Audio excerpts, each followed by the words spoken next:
हाँ अब शुरू हुआ। गॉटेड पे दिखा देते, गॉटेड पे कुछ करना।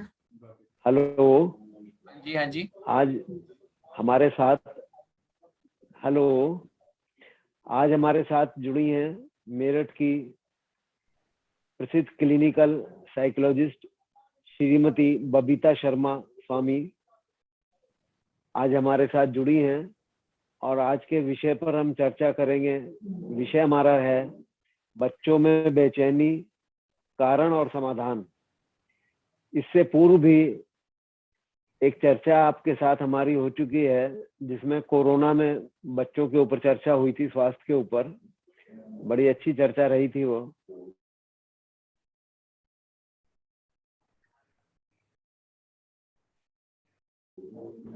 और आज हम बच्चों में बेचैनी श्रीमती बबीता शर्मा स्वामी जी के साथ। आप बीएससी शिक्षक में BSc LLB MA history BEd MA clinical psychology से आपने शिक्षा प्राप्त की है और समाज सेवा के रूप में आप Sophia girls school Meerut cantt में 1 साल तक एजुकेशनल काउंसलर के तौर पर काम किया। Saint John senior secondary school for girls Meerut में, all saints school Meerut, Rishabh academy Meerut, saint John's English medium school Meerut में मनोवैज्ञानिक सत्र आयोजित किए हैं।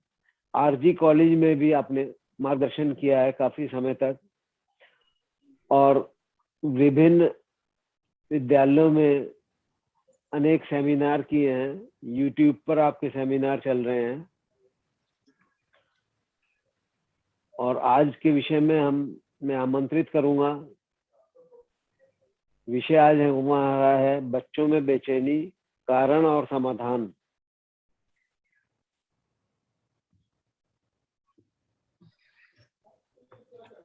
श्रीमती बबीता जी हमारे साथ जुड़ चुकी थी, अभी कुछ तकनीकी कारणों से संभवतः हाँ जो आ गई हैं। नमस्कार sir. Hello now I am clear sir. नमस्कार सर। नमस्कार जी। नमस्कार। हाँ जी बिल्कुल। हाँ नमस्कार जी। हाँ गुड आपका मॉर्निंग। स्वागत है। Thank you ji. Thank you sir, बहुत अच्छा परिचय देने के लिए and good morning to all my friends. दोबारा से बहुत अच्छा लग रहा है। एक सत्र पहले इनके द्वारा हम कर चुके हैं बच्चों में कोरोना काल में क्या क्या समस्याएं हुई थी और आज मैं अपना सौभाग्य मानती हूँ इनको कि दोबारा से आज हम आपके साथ जुड़ रहे हैं और आज का विषय भी बिल्कुल प्रासंगिक विषय है, बिल्कुल जो आजकल रेलिवेंट है कि जो कि मैं खुद अपने साथ देख भी रही हूँ, अपने आसपास भी देख रही हूँ कि बच्चों में जो बेचैनी है, एंजाइटी जिसे हम लोग बोलते हैं, साइकोलॉजिकल टर्म्स में हम एंजाइटी बोलते हैं, एंजाइटी इन चिल्ड्रन। और बच्चों में बेचैनी क्यों है एंड उसके हम लोग क्या तो उसके causes and cure, anxiety in children cure and causes. तो हाँ, इसमें जो भी हमारी साइकोलॉजी कहती है और जो भी हमारा वातावरण कहता है, परिवेश कहता है, उसके बारे में मैं आज जो भी मेरे ज्ञान है, जितनी मेरी नॉलेज है, मैं आपके समक्ष आज ये चाहती हूँ कि मैं अपना थोड़ा सा आपको बताऊं इसके बारे में, क्योंकि ये आजकल एक बहुत ही जबरदस्त इशू चल रहा है और ऐसा लग रहा है कि इसके बारे में अगर हम बात नहीं करेंगे तो कहीं ना कहीं जो बच्चे जब वो बड़े होंगे तो उनको बहुत सारी प्रॉब्लम्स फेस करेंगे। सबसे पहले तो मैं आप लोगों को ये बताना चाहूंगी कि व्हाट इज एंजाइटी। बेसिकली ये एंजाइटी है क्या। हम सभी लोग लाइफ में बहुत सारी तरह की परिस्थितियों से गुजरते हैं, डे टू डे इवेंट्स में हम लोग गुजरते हैं। We all have 24 hours in a day और 8 आवर्स आप स्लीप के लिए सो जाएं। उसके बाद जब जैसे ही हम उठते हैं इन द मॉर्निंग वाले, जब 5 बजे उठे हैं, 5:30 बजे उठे हैं, वहीं से हमारा जो बॉडी की सारी एकदम से एक्टिविटी शुरू हो जाती है। तो उसमें ही अगर हम मॉर्निंग में उठते ही कोई नेगेटिव ख्याल हमारे अंदर आ गया, मान लीजिए हम उसी टाइम किसी बात को लेकर डर गए या परेशान हो, तो आप देखना कि तभी बोला जाता है शुरू से हमारे गुरुओं के द्वारा, हमारे टीचर्स के द्वारा, रिचुअल के द्वारा कि सुबह के टाइम हम थोड़ा सा ईश्वर की पूजा में ध्यान में करें, ताकि हमारे सारे दिन में पॉजिटिव सा एटीट्यूड रहे और हम लोग। एंजाइटी जो है उसको एक मैं साइकोलॉजिकल टर्म्स में सबसे पहले बताऊंगी कि what is anxiety. We can say intense, excessive and persistent worry and fear about everyday situations. This is anxiety. You can write if you want to write. Because intense, excessive and persistent worry. ये 3 जो word हैं, intense, existent and persistent and worry.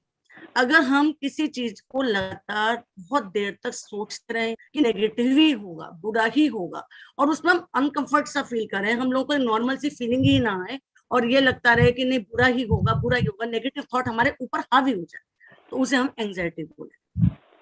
तो जब ये बड़ों में हो जाता है तो बच्चे तो कहाँ जाएंगे. बच्चे तो आजकल कोरोना पीरियड में हैं, घर में जो वातावरण हम बच्चों को देंगे वही वातावरण बच्चे हमारे साथ लेंगे. ये देखते हैं कि बच्चा अगर माँ परेशान है तो बच्ची या तो सबसे पहले जो मेरा ये कहना है कि हम लोग अपनी सोच को थोड़ा सा पॉजिटिव बनाएं. अब कोरोना काल का टाइम समय थोड़ा सा चेंज हो रहा है, थोड़ा सा माहौल अब ठीक हो रहा है, तो हम लोग अपने घर में जैसा सुबह के टाइम में वातावरण बनाएंगे वही हमारे बच्चों को देखेंगे. अब देखिए आजकल स्कूल्स भी खुल गए हैं, स्कूल्स में भी ऑफ और ऑनलाइन दोनों तरह की सुविधाएं हैं. अगर आपका बच्चा ऑनलाइन जा रहा है तो आप उस तरह से प्रिकॉशंस दें, लेकिन अगर आप बहुत ज्यादा प्रिकॉशन दे रहे हैं दैट इज गुड. बट अगर आप उसके साथ साथ उसे नेगेटिविटी भी दे रहे हैं, जा रहे हैं तो भी मास्क भी है तो भी डरा रहे हैं, तो फिर वो कैसे नहीं उसके अंदर एंजाइटी है. तो एंजाइटी को हमें थोड़ा कम करना है. देखिए एंजाइटी और फियर में डिफरेंस.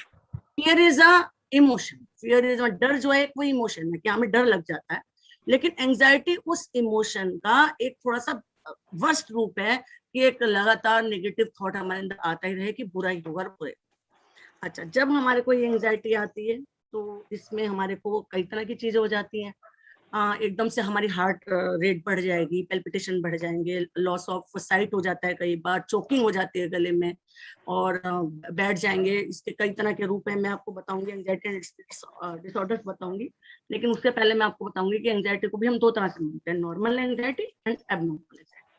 नॉर्मल एंजाइटी ये है कि मान लीजिए कि अपने थॉट्स पर, अपनी योग्यता पर हमें थोड़ा सा ये हो कि मान लीजिए मैं अभी कोई स्पीच देने जा रही हूँ तो स्पीच दे रहे हैं, लेकिन एक नॉर्मल से एंजाइटी है कि पता नहीं हम कैसा स्पीच देंगे कैसा नहीं देंगे, that is normal anxiety. But अगर हम लोग उसको थोड़ा सा, हमारी जुबानी लड़खड़ाने लग जाए, हम लोग थोड़ा डर ही जाए, हमारे हाथ पैर ही कांपने लग जाए और हम कहें कि नहीं हमें तो अब स्पीच देनी ही नहीं, that is abnormal anxiety. There are 2 differences, normal anxiety and abnormal anxiety. तो हमें अपने आप को normal anxiety is basically exam से पहले है, आपकी स्पीच से पहले, सभी को होती है, बड़े से बड़े लोगों को होती है normal anxiety. But normal anxiety से हम लोग उसे डिसऑर्डर में गिन लेते हैं, उससे हमें थोड़ी परेशानी आती है, तो हमें वो एबनॉर्मल एंजाइटी से बचना. अब सिम्टम्स है, you can write if you want to write. ये हम बच्चों में कौन कौन से सिम्टम्स देखते हैं, ये कुछ सिम्टम्स मैंने देखे हैं. तो आजकल बच्चों में इस कोरोना टाइम में 22 मंथ्स मुझे लगता है हम लोगों ने दिखाए हैं.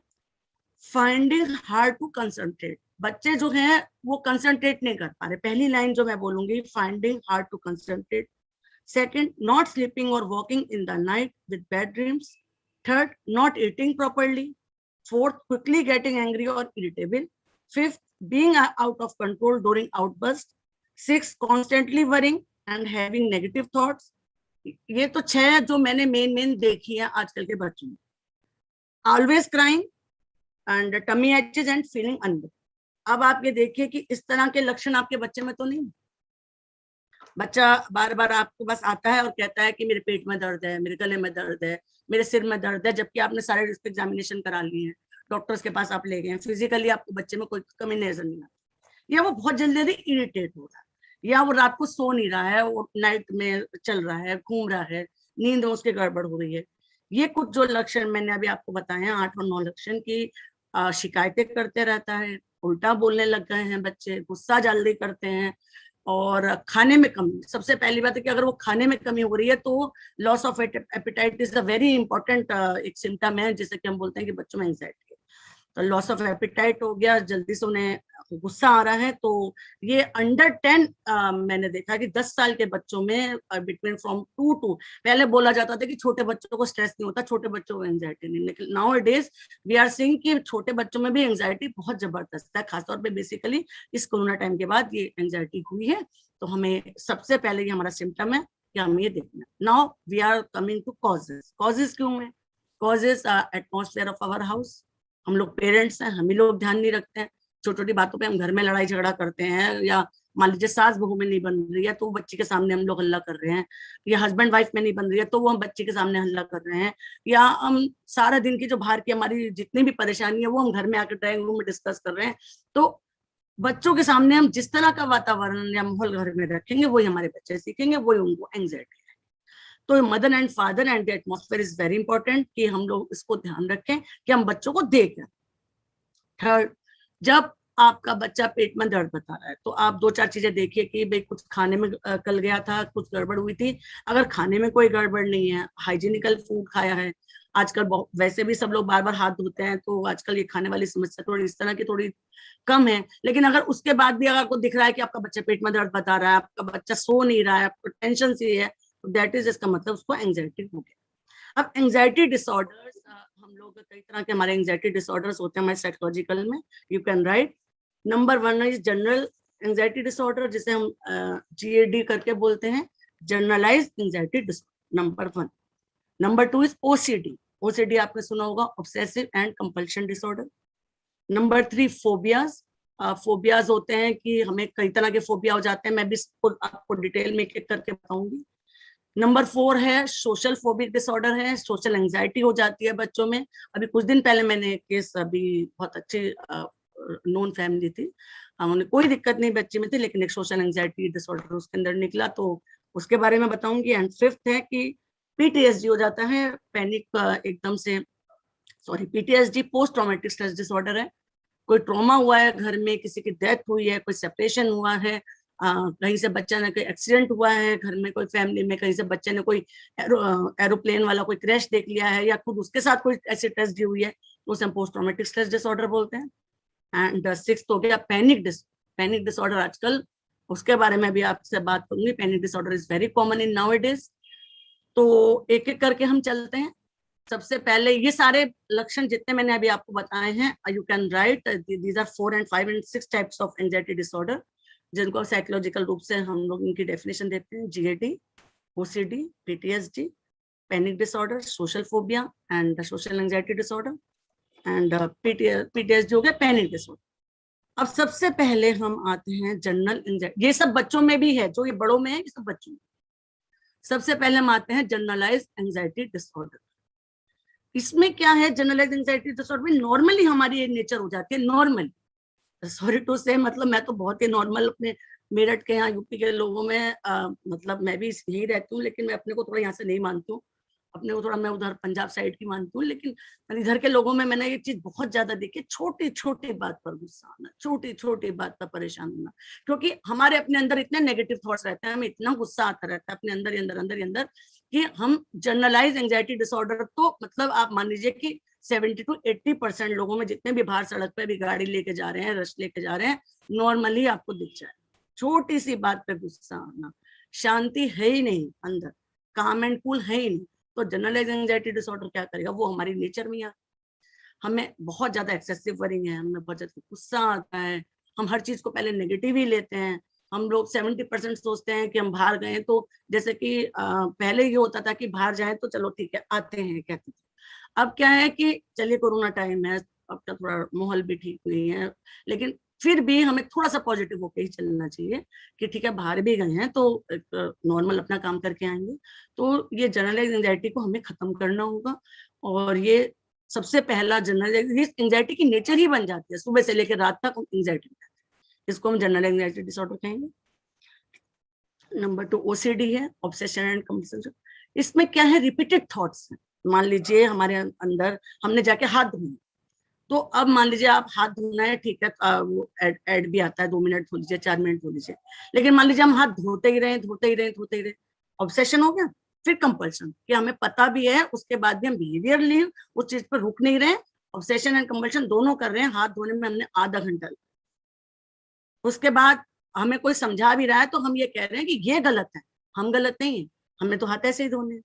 तो ये हमारा OCD आ गया हमारे अंदर। खाली एक हाथ धोना ही नहीं है, मैंने एक ऐसी टीचर को देखा था कि वो स्कूल में आई थी, घर में वो गैस बंद करके आई थी, तब भी उन्होंने आकर स्कूल में आकर कहा कि शायद मेरी गैस खुली रही। अब मान लीजिए आप फोन करके पूछ लीजिए बच्चे से, नहीं, उन्होंने गाड़ी उठाई, वो घर आई, घर आकर उन्होंने दोबारा से गैस चेक करी, दोबारा से वो तो अब बताइए आपके डेली का जो आपके रूटीन वर्क है वो इसमें सफर करेगा नहीं करेगा ओसीडी में। तो ये रिपीटेड थॉट्स हैं कि मैंने गैस बंद करी कि नहीं करी, मैंने घर में लाइट खुली छोड़ तो नहीं दी। तो इस तरह के जो ख्याल अगर हमारे अंदर बार बार आते हैं, बार बार आते हैं, देखिए एक आधी बार में कोई दिक्कत नहीं, रोज में भी मान लीजिए 2 बार आ गया कोई दिक्कत नहीं, लेकिन मान लीजिए बार बार आपको यही ख्याल आते हैं, इतने ज्यादा आते हैं कि आप नॉर्मल लाइफ ही नहीं अपने जी पर है, तो ये ओसीडी। तो ये आपको इसे ध्यान रखना है कि एंजाइटी का ये ओसीडी रूप हो गया। फोबियाज, थर्ड है आपका फोबियाज। देखिए फोबिया से कोई भी नहीं बचा है, बड़े बड़े लोगों को फोबिया होते हैं। इवन मतलब पानी से फोबिया है, गंगा के पास नहीं जाएंगे, पानी के पास नहीं जाएंगे, वाटर बॉडीज को देख के डर लगता है। इतना डर भी लग जाता है कि मान लीजिए दूर कहीं समुद्र है, पानी है, तो उतनी दूर भी खड़े हैं तो भी ये लग रहा है कि ये पानी मेरे पास ही आ जाएगा, या मैं पानी में जाके न कहीं छलांग लगा। कई बार छोटे बच्चों में, बड़ों में ये चीज हो जाती है कि पानी में हम ही ना जाके छलांग लगा। तो इसको आप कहेंगे कि ये फोबिया है, पानी का फोबिया। हाइट का फोबिया, मान लीजिए आप ऊपर छत पे गए हैं, ये मेरठ में, अपने इधर तो नहीं, दिल्ली साइड, बॉम्बे साइड बड़ी बड़ी बिल्डिंग्स है, सबसे ऊपर जाके खड़े होते हैं तो आपके हाथ पैर कांप रहे हैं, आप लिफ्ट में नहीं जा पा रहे हैं, तो ये भी एक हाइट का फोबिया हो गया। पानी का फोबिया हो गया, बंद कमरे का हो गया, एरोप्लेन में बैठने का हो गया। तो जो भी चीज आपको नॉर्मल लाइफ में आपके कामों में रुकावट डाले, उसको हम फोबिया कहेंगे। कि डर, एक्सेसिव थॉट्स ऑफ फियर, तो मतलब डाइंग, कि हम मर ही जाएंगे, तो उसमें क्या हो जाएगा, एकदम गला चौक हो जाएगा, एकदम सांस रुक जाएगी, पेल्पिटेशन बढ़ जाएगी, घबराहट हो जाएगी, हाथ पैर कांपने लग जाएंगे। ऑपरेशन से पहले फोबिया होता है, चल लीजिए थोड़ा बहुत डर होता है, लेकिन हमें इतना फोबिया हो जाए कि हम वहां से उठ के भाग आए। तो these are the phobias. And fifth हो गया सोशल एंजाइटी डिसऑर्डर है। सोशल एंजाइटी डिसऑर्डर नॉर्मली मैंने देखा कि अगर हम लड़कियों को, आजकल तो वैसे कहा जाता है कि लड़कियां बहुत अच्छे से बड़ी हो रही हैं, बहुत अच्छे से पेरेंट्स उनका कर रहे हैं कि 2-2 बच्चे हैं, बड़े ध्यान से रखते हैं, लेकिन फिर भी जो पहले के टाइम में लड़कियों को थोड़ा दबाया जाता था, थोड़ा उन्हें रोका जाता था, टोका जाता था, तो लड़कियां जैसे कि मान लीजिए बैठक में कोई 4 लोग आ जाए तो एकदम सामने नहीं आती थी, तो बोल नहीं पाती थी। अब जैसे कई लड़कों में गाना गाने की बड़ी सुंदर वो होती है, लेकिन घर में उन्हें गाना नहीं गाने दिया जाए, डांस करना आता है, डांस नहीं करना था। और फिर मान लीजिए उन्हें स्कूल कॉलेज में कर लें, लेकिन मान लीजिए किसी शादी ब्याह में जाए, नहीं कर पाए सबके सामने, क्योंकि उनको एक सोशल एंजाइटी डिसऑर्डर है कि पता नहीं मेरे बारे में लोग क्या बोलेंगे, क्या बुरा बोलेंगे, कॉन्फिडेंस ही नहीं है अपने अंदर, लैक ऑफ कॉन्फिडेंस। तो वो हमें थोड़ा ध्यान रखना है कि बच्चों में लैक ऑफ कॉन्फिडेंस ना हो।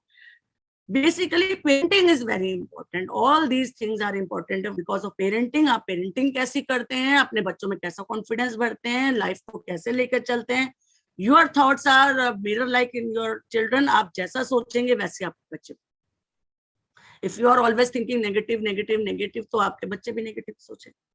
और उसके बाद क्या होता है, excessive thoughts of fear, excessive thoughts of negative things, आप बाहर जाएंगे तो वही आपकी एंजाइटी बन जाएगी, उसी में ओसीडी हो गया। उसमें फिफ्थ सिक्स्थ आपका सोशल एंजाइटी जो डिसऑर्डर है, इसमें छोटे बच्चों में मैंने देखा है कि घर में खूब मस्ती करेंगे, घर में खूब बोलेंगे, घर में खूब बात करेंगे, लेकिन बाहर 4 लोगों के बीच में अगर जैसे पेरेंट्स बोलेंगे अच्छा बेटा ये सुना दो, वो सुना दो, तो वो नहीं बोल पाएंगे। स्कूल में वो कई बार बच्चे बड़े चुप रहते हैं। मैंने सोफिया में काउंसलिंग की थी, तो मैंने देखा था कि कुछ बच्चे बहुत इंटेलिजेंट थे, खासतौर पे 5th और 4th की गर्ल्स थी, लेकिन मेरे साथ वो बड़ी नॉर्मल थी, लेकिन मान लीजिए क्लास के बीच में मैंने उन्हें बोला अच्छा बेटा आ जाओ उधर इनके बीच में, तो मैम इसने ये बोला, मैम उसने वो बोला, तो वो बोल ही नहीं पाती थी लड़कियां। तो धीरे धीरे हमने काउंसलिंग करी, धीरे धीरे हमने देखा कि भाई लड़कियों में कॉन्फिडेंस कैसे आएगा। तो ये हमें सोशल एंजाइटी डिसऑर्डर को भी खत्म करना है और थोड़ा सा इसे भी समझना है। इसके बाद एक बहुत इंपॉर्टेंट है पैनिक अटैक।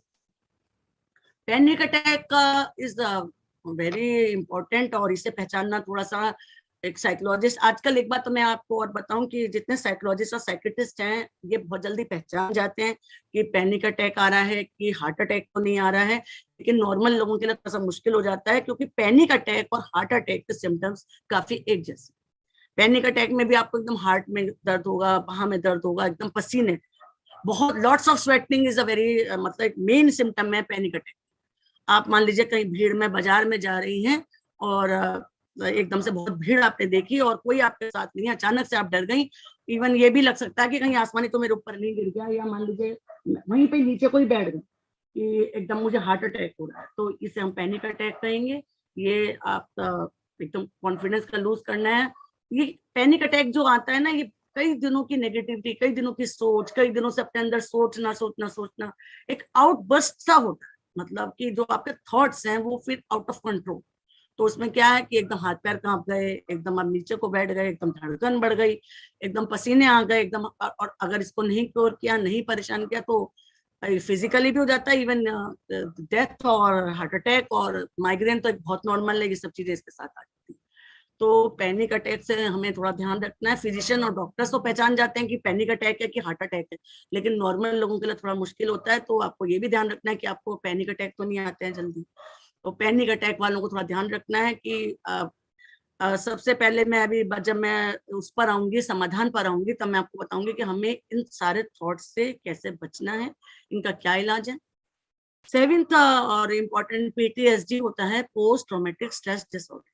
एंजाइटी का एक रूप है पोस्ट ट्रॉमेटिक स्ट्रेस डिसऑर्डर। ये बहुत सारे लोगों में सबसे पहले पहचाना गया था ये जब अमेरिका में 2 प्लेन क्रैश हुए थे। उससे पहले वर्ल्ड वॉर के टाइम साइकोलॉजी बदल रही थी कि एकदम से प्लेन क्रैश हो गए, तो सबसे पहले वहां पर बहुत सारे लोगों ने एकदम शिकायत करी थी कि उनके एकदम पेट में दर्द, उनके एकदम वोमिटिंग, नॉर्मल काम नहीं, मतलब 250 के 250, 300 के लोग जितने भी उससे बचे थे प्लेन क्रैश से, उन सबको एक जगह रखा गया था, सबको एक जगह बिठाया गया था। तो उन सब में एक जैसे सिम्टम्स क्या था कि अभी हम मर जाते, अभी हमारे साथ ये हो जाता।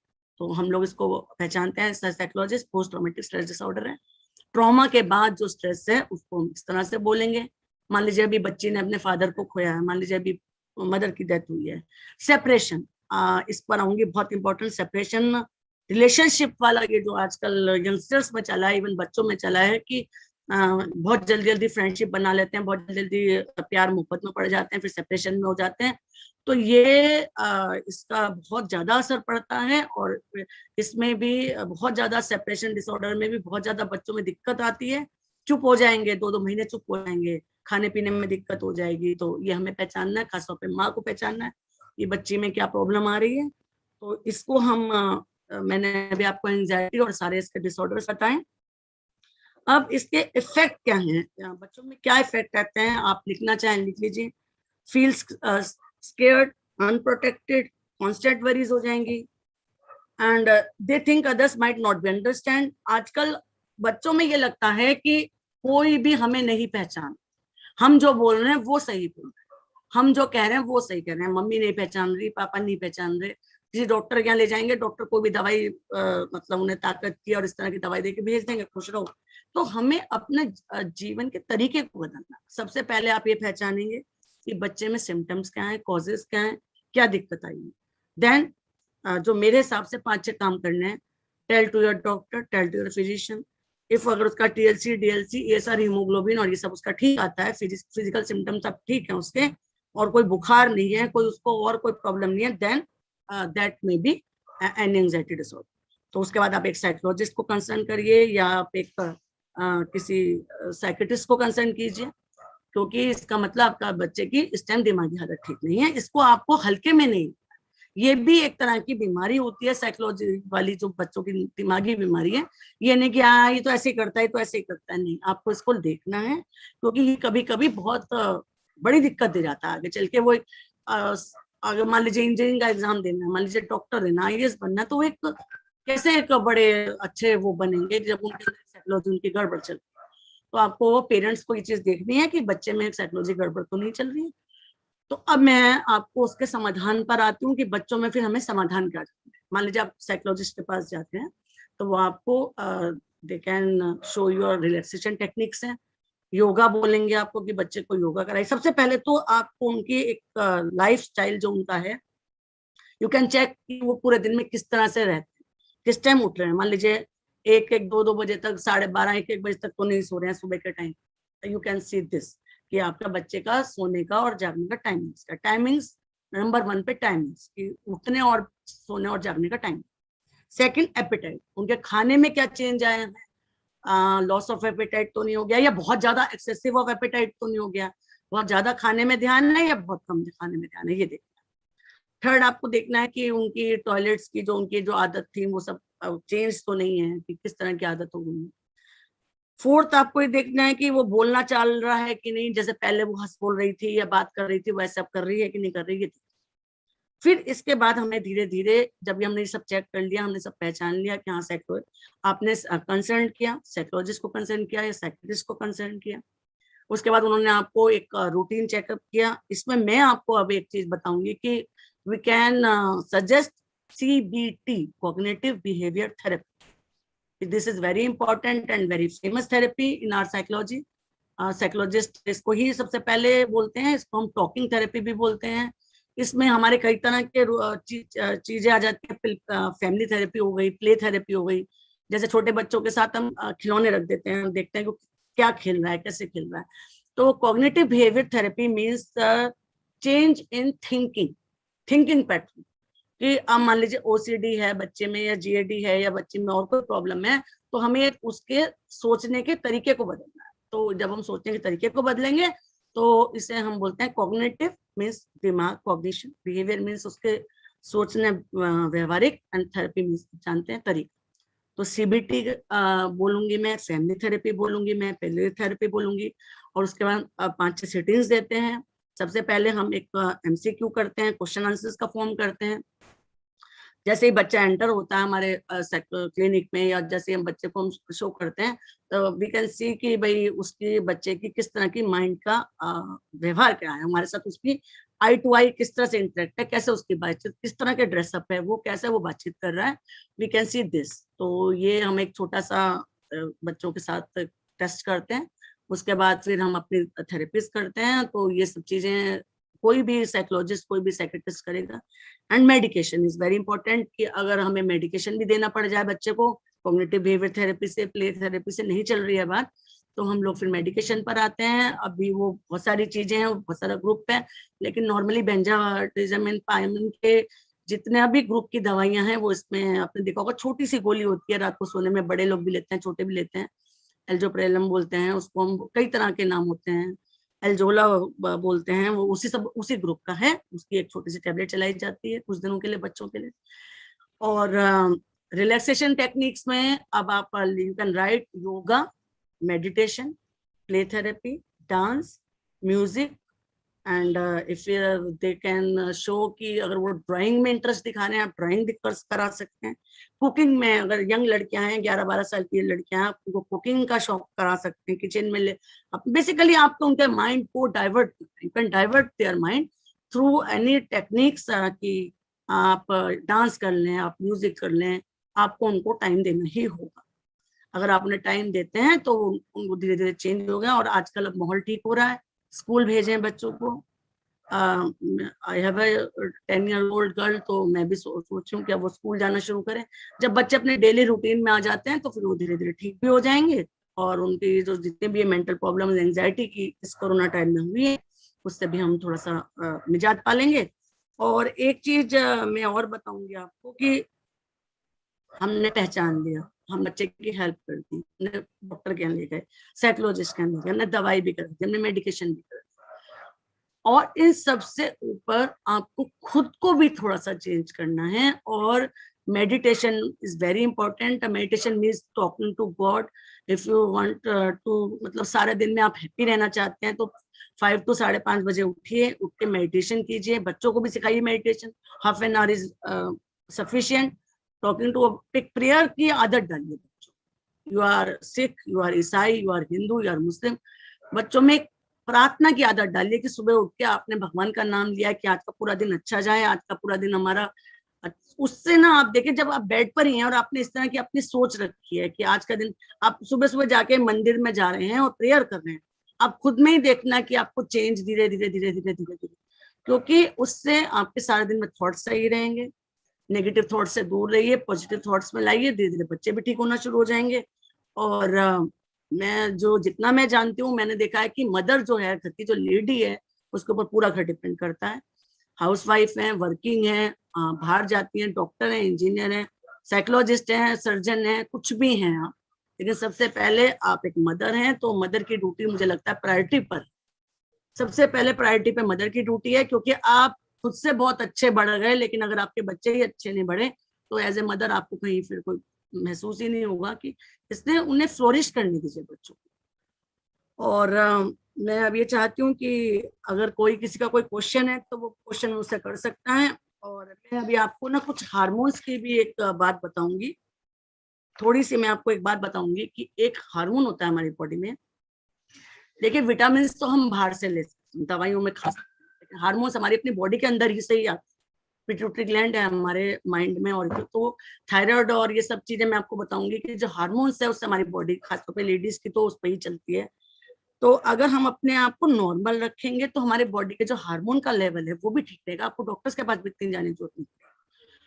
तो आप अपने को एक्सप्रेस कीजिए, जो लेडीज घर में भी रहती हैं वो, अगर मान लीजिए आपका काम खत्म हो गया तो आप खुद भी ड्राइंग कर सकती हैं, खुद भी आपको शौक वाली चीज, अपने को ना दबाना नहीं है, रेप्रेस करने, अपने को शो करिए, किसी भी शौक में अपने को लाइए। तो आप देखिए कि जब धीरे धीरे आप मुखर से हो जाती हैं तो थायराइड का जो लेवल है वो भी आपका ठीक हो जाएगा। थायराइड की नॉर्मली सभी लोगों को सुबह उठकर एक थायराइड की गोली खाने की आदत है, तो वो उससे भी आप धीरे धीरे निजात पाएंगे। और मैं अब आपको बताती हूँ कि एंजाइटी हमें क्यों नहीं करनी, जो मेरा अपना एक सोचना है। क्योंकि हमारी बॉडी में एक हार्मोन होता है एड्रेनलिन, जो कि आज से नहीं, जब हम प्रिमिटिव उस पर थे तब से वो हमारी बॉडी में है। आपने देखा होगा, उसको बोलते हैं flight and fight hormone, that is adrenaline, कि या तो उड़ जाओ वहां से, या लड़ो या उड़ो। मतलब ये क्या था कि जानवर वाली प्रवृत्ति है कि दो जानवर, अगर एक जानवर आपके सामने आ गया जानवर, तो वो लड़ेगा, या तो वहां पे उसके साथ खड़े होकर लड़ेगा, या फिर वहां से चला जाए। तो ये हमारी बॉडी का काम करती है एड्रेनलिन, कि अगर कोई फियर आया है, कोई डर आया है, कोई एंजाइटी आई है, तो हमारी बॉडी उस टाइम एकदम से एड्रेनलिन हार्मोन को सिक्रेट करती है। और वो जितना ज्यादा, एकदम से आपने देखा होगा चेहरा लाल हो जाएगा, मांसपेशियों में ताकत आ जाएगी, लड़ने की हिम्मत आ जाएगी, हम बहुत जोर जोर से बोलेंगे।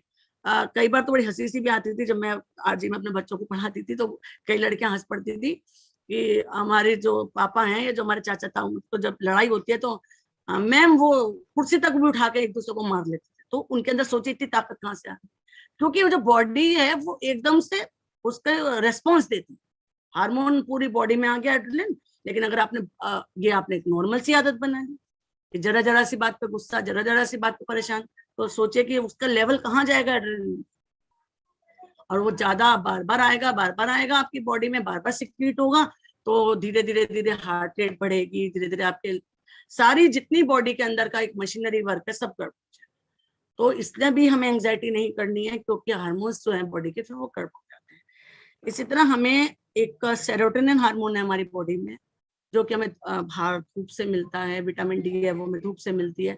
पूरे दिन में लेडीज हैं जूते पहनिए, अपने घर के आसपास धूप में जरूर जाइए, तो विटामिन डी और कैल्शियम तभी आपका काम करेगा जब आप धूप में जाएंगे, सेरोटोनिन तभी आपको मिलेगा। और डोपामिन एक हार्मोन है जो कि हमें खुश रखता है, और हमारे सारी चीजों के ये हार्मोन का किसी टाइम आगे एक पूरा हार्मोन पे ही कर लेंगे पूरी चर्चा। अभी मैंने आपको हल्का सा बताया कि डोपामिन है, सेरोटोनिन है, हिस्टामाइन है। हिस्टामाइन हमारे पेट के, हमारे खाने पीने का ध्यान रखता है। और इन सबसे ऊपर हमारा एक केमिकल जो बॉडी का हमारा बैलेंस है, वो ग्लूटामेट है, वो सारा दिन का हमारा काम करता है। तो हमें एंजाइटी इसलिए भी नहीं करनी है कि हमें ये दवाइयों से भी बचना है और इन बीमारियों से भी बचना है, क्योंकि ये जो मशीनरी है वो हार्मोन्स और विटामिन और बॉडी पर तो ही चल रही है। तो इसे हमें ही, आपने सोचा होगा कि आपके घर में भी बाबा दादी होंगे जो 85-90 ईयर्स के होंगे, वो एक रूटीन पर चलते हैं, पूजा पाठ कर ली, फिर उन्होंने ये कर लिया, ये कर लिया, क्योंकि एक रूटीन है लाइफ में। तो we can follow the routine, we can follow the rules, and anxiety से बचेंगे तो हमें सब तरह की बीमारियों से बचेंगे। 80% जो हमारी जो बीमारियां हैं वो क्लिनिकली साइकोलॉजी में मैंने देखी, that are for mental disorders.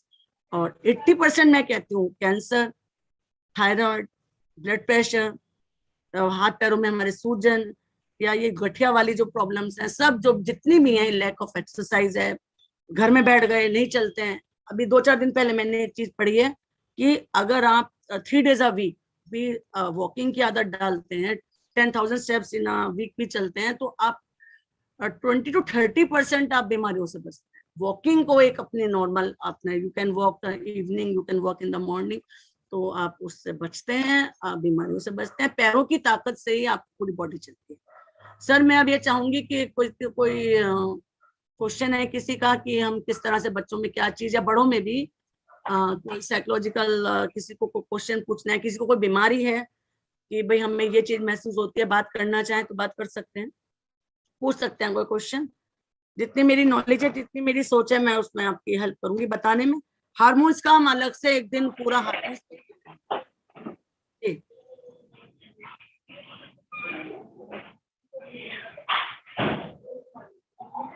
Can ask any question if anybody wants to ask. कोई भी पूछना चाहे तो पूछ लें, और इतने दर्शकों के कुछ सवाल आए। जी मैं कहना चाहूंगा कुछ सवाल आए थे, काफी सवालों के जवाब जो है मिल चुके आपके कार्यक्रम के द्वारा, और एक दो कुछ रह रहे हैं। एक तो कुछ दर्शक जानना चाहते हैं आपका फोन नंबर, कहाँ हाँ जी। कैसे कब संपर्क आपसे कर सकते हैं। जी जी तो एक्चुअली आप में क्या कृपया है बता कि दें।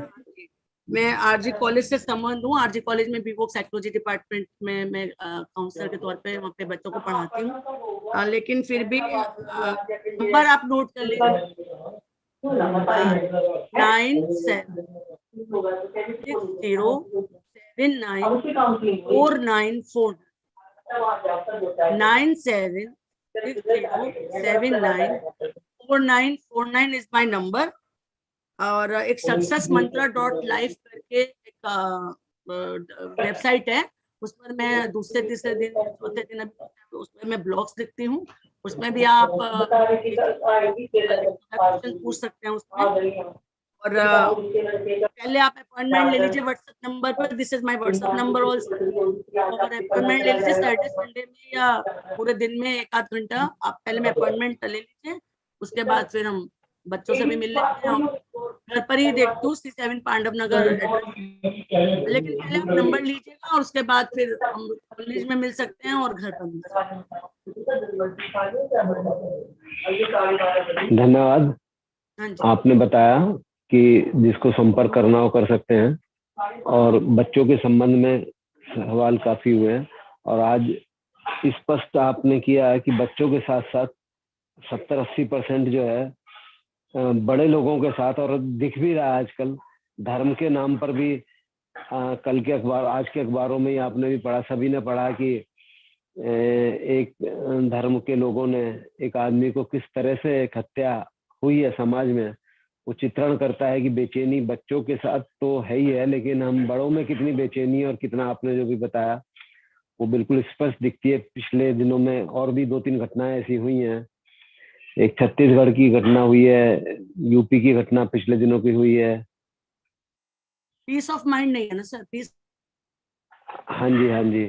तो आपने बड़ा अच्छे स्पष्ट किया है कि ये बड़ों में भी हमारी 70-80% की ये समस्या है। और दर्शकों का कोई सवाल अभी आ रहा हो तो हम ले लेते हैं, फिर हम कार्यक्रम को पूरा करेंगे। जी आप बड़ों का भी पूछ सकते हैं, लेडीज भी अपनी कोई बात रख सकती हैं।